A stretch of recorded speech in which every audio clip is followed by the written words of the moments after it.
Coach, there's a lot of things you could point to in this game, but I thought the defense, the change that was made in that regard and slowing them down got you guys back in, and then be able to go on a run like that in the fourth with Booker out. What does it say about you guys to flip it defensively and then still produce with Booker sitting?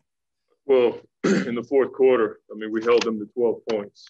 And I thought the lift that Etuan, Cam Johnson, and Jay gave us was huge tonight. You know, Etuan was fighting JJ over screens, and we didn't have to switch as much as we did in the first half. And then Jay was just phenomenal, knocking down shots, making big plays on the defense. And Cam did the same, just staying in front of Ingram. But that's the resiliency and relentless play that we've talked about that we have to have. It wasn't going our way pretty much the whole game. You could just feel it was a bit funky. We came out of a timeout, I think, in the third quarter, turned the ball over twice right out of a timeout and gave them momentum. And then after that, we just started playing a lot better. But, you know, to hold a team like that to 12 points is huge. And I told the guys that kind of defense travels. You know, if you can play that kind of defense on the road, it says a lot about your team. Yeah, just to follow, what do you feel like you guys did specifically with Zion and Brandon in the second half? Yeah. Well, the DA did an unreal job just trying to make it tough on Zion. He's been unguardable for most of the season. And I thought DA did a good job of just making him shoot over length without fouling. He got the two late, or the one late, and then I think he fouled ball. But he was just fundamentally sound with his feet and his hands. And then with Ingram, you know, he was just driving right by us and shooting over top of us. So we made a few adjustments on him. We tried to blitz him. We tried to keep him from getting the ball. But it just came down to the will and effort of our guys. You know, no matter what coverage we adjusted to, they did it with a great deal of force. And it allowed for us to, you know, when we play hard like that, we can get a rhythm. And we get stops and we don't have to call plays. And then Chris, you know, he had 19 assists tonight. We had 39 for the game. And guys knocked down big shots. All right, next up we have Kellen Olson with Arizona Sports. He'll be followed by Gina Mizell. Hey, Monty, it's not often you're chasing a lead in a game when you're shooting that well from three, and it was consistent over the course of the whole game. Defensively, what did you see going wrong in the first three quarters, and then what did you just see change in the fourth? They were just driving by us. I mean, Ingram was in transition in their half-court sets. You know, in the first half, I think they had 13 transition points, 30 points in the paint, and a lot of it was just straight-line drives. I thought we just did a better job of, you know, just getting in their way. That's all we talked about before the game was you got to get in their way. This team will play downhill. And they were hitting threes, we were hitting threes, but it was to their advantage, you know, at home for them to get out and transition like that. I thought that was the tipping point in the first half. All right, next up is Gina Mizell with Suns.com, followed by Dwayne Rankin. Hey, Monty, you mentioned that for most of the game, it just kind of felt funky. I guess just how were you guys able to, it would be really easy to say, man, it's not our night, not going our way, but how were you guys able to just kind of power through that? And just what does that say about your team that you were able to, and then come out and have the massive fourth quarter? I don't think that's who we are. You know, we don't give in. It's the guys we have on the team. You know, Chris never feels like he's ever lost anything. And so, you know, when you have a guy like that who can will himself to success, it's contagious. But I still believe that Jay, Cam Johnson, and Etuan came in and gave us a great deal of energy. That segment where all three of those guys were in the game, and I think Book was on the bench, like that was a huge segment for us, and it gave us some juice. We had guys out there making defensive plays, and then Jay and Cam Johnson started hitting some shots. And, you know, it allowed for us to get Book back in the game. And like I said, DA did such a good job just trying to limit Zion's rim touches tonight or paint touches. All right, next up we have Dwayne Rankin, followed by Kellen Olson. Hey, Coach, obviously went back to Kaminsky in the starting lineup. He kind of got the three-ball thing going by hitting hitting his first five, just your thoughts on the start that he had. I know you guys was a back and forth at that point, but he kind of set the tone for getting in rhythm tonight with the three. Yeah, I mean, it looked, for us when we put Frank in the lineup, it's his size, his ability to shoot the ball, pass the ball, but we just felt like DA was the best matchup for us against Zion. Nobody's stopping him, but we felt like DA could limit him. So you're thinking about the center position. And so Frank, in order to keep Dario on the bench in his spot so he can come in and play with the second unit, Frank is an option for us. So he was shooting the ball well, but I thought he also did a really good job of, trying to limit Hernangomez from beating us up on the backside. All right, Coach. Final question comes from Kellen Olson with Arizona Sports. Hey, Coach, to look at DeAndre offensively, the game didn't quite come to him in the first couple of quarters, but then to start that fourth, that was him, those 6 points and assists. What's it like for you to trust DeAndre to come through in those moments, all while doing that job defensively, and then to see it come to fruition like that? Yeah, I mean, it's what I've said about him from, the beginning of this year, parts of last year. He just continues to improve. He plays on both ends of the floor. Defensively, he was sound for sure and a star in moments. But when he's able to put pressure on the rim and, generate shots for like Jay and Cam and Chris don't get those shots without DA putting pressure on the rim. And so it was either give up the three or DA at the rim. And so that's the sacrifice that he makes when he dives to the basket. So it's just good for him to have those moments because I know it gives him confidence and everybody on our team roots for DA. They hear all the narratives around his name and we value what he does for us on both ends of the floor. Yeah, Devin, obviously you had to go to the bench with that fourth foul. It seemed obviously very upset, but to see your guys start that fourth the way they did to get that lead back, what does that say about you guys as a team? Just relentless. That's one of the words coaches has been using since, we first got together, is we have to be relentless. And, just a response after a tough loss to Brooklyn and then being down 11 points to start the fourth quarter. And, I think I outscored them by 30 points in the fourth. Or 30 points in the fourth is, just unbelievable effort.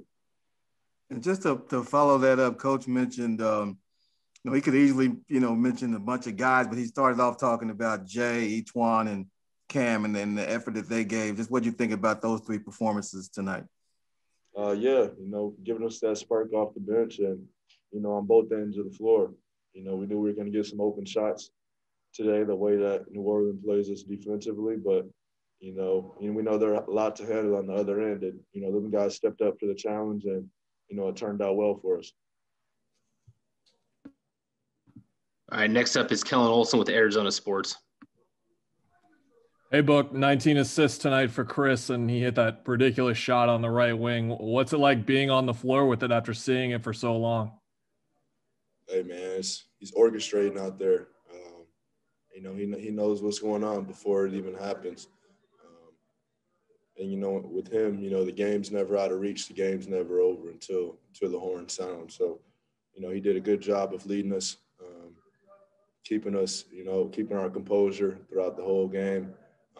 And then that fourth quarter, was a work of art, the way he was picking apart their defense and making plays for others and at the same time scoring when he had to. All right, our final question comes from Gina Mizell with Suns.com.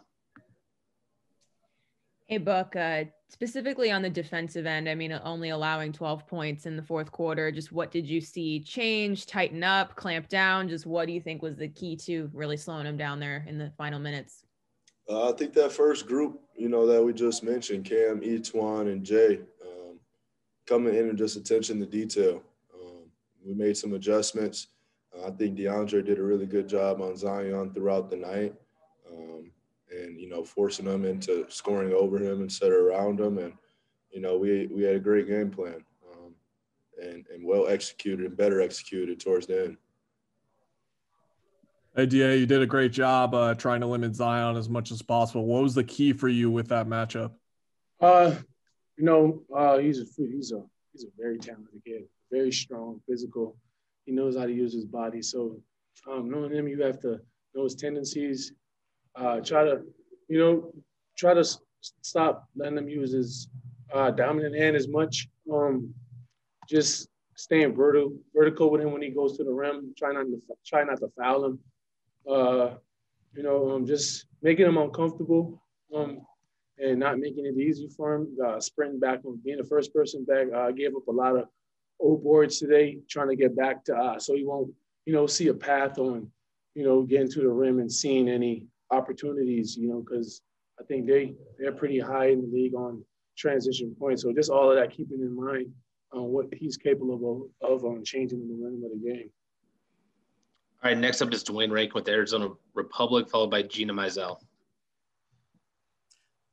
DeAndre, can you just take us through the range of emotions for this team to lose a game like that against Brooklyn, then to be down, against New Orleans, and then to come back in that fourth quarter? What that up and down of it all, and then be able to finish like you guys did today? Mainly is mental toughness. Something we've always worked on in practice, and guys just knowing that we've been in this position before, and we had to get these dudes back. Just all of that stuff, just competing, and knowing the team tendencies on how things go, and just staying together, staying positive, especially when things didn't go our way. It was a great game in my eyes, and we really got things going in the fourth, like how we wanted it. And just to follow up, you had a situation where people know that you'll kick out for the three, but when you scored a couple of times in the fourth, it started collapsing and it was easier passes out to the three. What was it like having the offense revolve around you for that stretch to start the fourth quarter when you guys were making that comeback? Yeah, I really love how my teammates trusted me, kept feeding me, knowing I had disadvantages down low. Knowing to be ready that I am going to kick out once I do see a double team coming. And, it just happened it just happened at the perfect time. I seen the double and, a couple guys was open. Jay was open for a big one. And, we just kept rolling after that. That momentum just took us to the dub. All right, next up we have Gina Mizell with Suns.com. ADA, to kind of go off your just last answer, what are you most proud of as far as the fourth quarter? I mean, you guys outscore them 41-12. You got it going on both ends of the floor as a team. Just what are you most proud of walking out of this game? I'm really happy that we bounced back.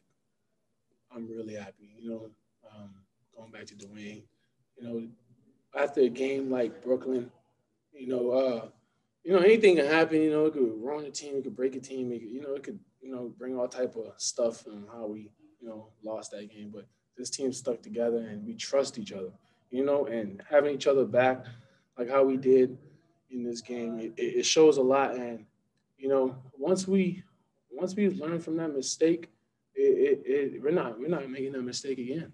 And, we treat every loss like it's a lesson. We learned our lesson. It's not really a L like how everybody would take their L's. It's really a lesson, and we learn from it, and we don't try to make the same mistake. All right, DA, final question comes from Dwayne Rankin with the Arizona Republic.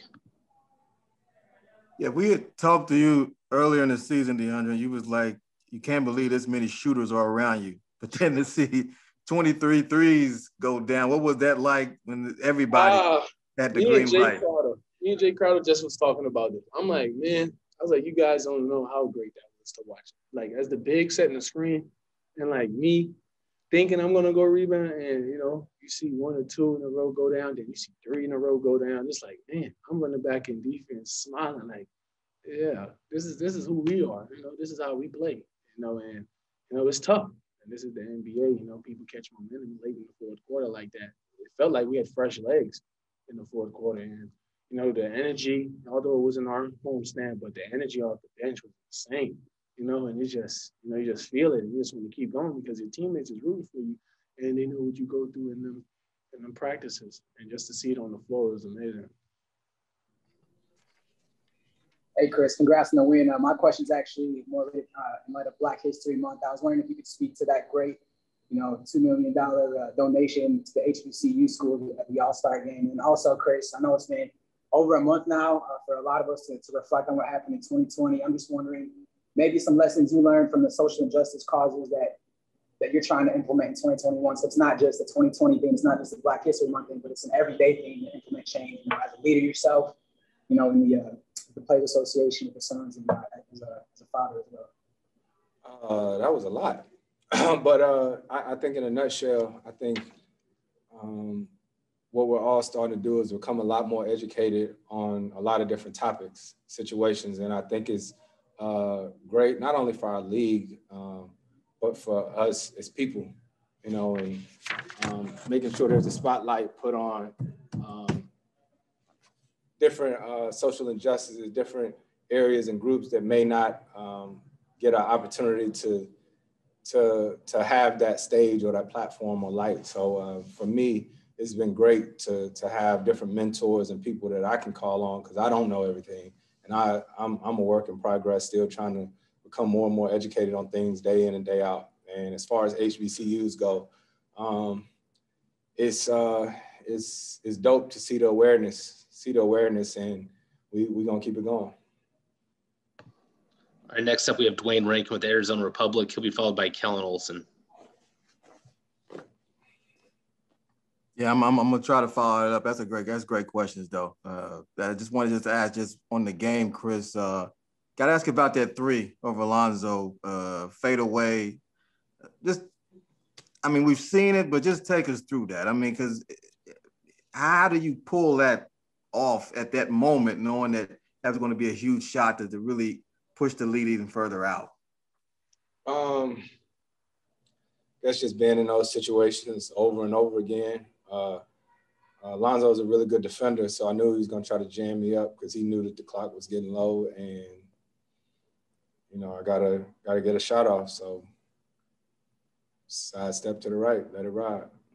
And just to follow up, that fourth quarter, outscoring them 41-12, and you can look at this two ways: hitting threes and defense. But to have it all come together in that fashion, what's that say about you guys in that fourth quarter? And it was nice. It was real nice. You know, we're still a young team, trying to find our way. Obviously, that stupid ass loss that we had against Brooklyn. We're gonna have ups and downs throughout the season, and being down 11 going into the fourth, we could have let go of the rope, but we didn't. You know, we just kept fighting, kept building, and trusting each other. And it's nice to be on the winning side of a game like that, especially after that Brooklyn game. All right, Chris, final three. Next, we have Kellen Olson with Arizona Sports, followed by Brett Martell. Hey, Chris, to go back to the shot, the cameras caught you there saying a few things after you hit it about the building. How much of a comfort level do you have playing in New Orleans and in that building specifically? Very, very. I said I know this place. I know it. I do. Spent some great years. Some of the best years of my life was here in New Orleans, playing in front of these fans. So it's nice to have some fans here. I got 2 tickets for my homie Will and his son to the game tonight. To the people that work the scores table, to the people that we greet when we walk in the arena. This always will be a special place for me for the rest of my life. So it's always nice to play here in New Orleans. All right, final 2. Next, we have Brett Martell with the Associated Press. He'll be followed by Gina Mizell. Hey, Chris. Good to see you. Actually, that last question was the same one I had, so I'm willing to pass off to the next one. All right, final question will come from Gina Mizell with Suns.com. Hey, Chris, you mentioned not letting go of the rope as a team. And I know the word relentless is something that Monty has used a lot this year and has kind of been like a calling card for you guys this year. We saw it on the floor, but maybe take us to the bench and like kind of what was going on as far as in timeouts, just kind of to stay the course and to not get, you could say, hey, we're down 11, it's not our night, but just how did that kind of come through on the bench and as a group that then translated to the court in the fourth quarter? We just have to keep talking. When you're in situations, you don't think like, man, this guy hadn't been in this situation or whatnot. Jay Crowder does a great job of letting his voice be heard. Etwan Moore is a very calming voice in our huddles, and Langston Galloway and Book. You know what I mean? So it's a lot of guys in our huddle that are always talking. And obviously I'm saying things, but it's games like this that really show our team what we're capable of, and, you know, staying relentless and never giving up.